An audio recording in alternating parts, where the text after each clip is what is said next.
जल्लोष, विजयोत्सव साजरा करणार आहे।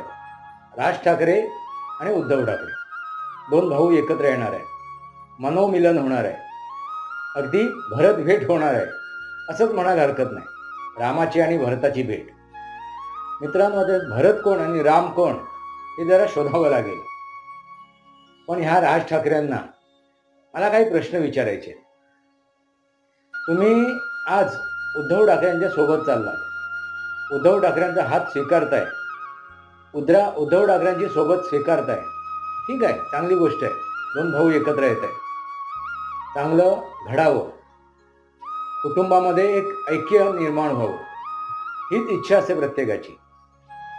कुटुंबामध्ये जे कलुषित वातावरण झालं होतं, जे दूषित वातावरण झालं होतं ते शुद्ध व्हावं, पवित्र व्हावं, चांगली गोष्ट आहे।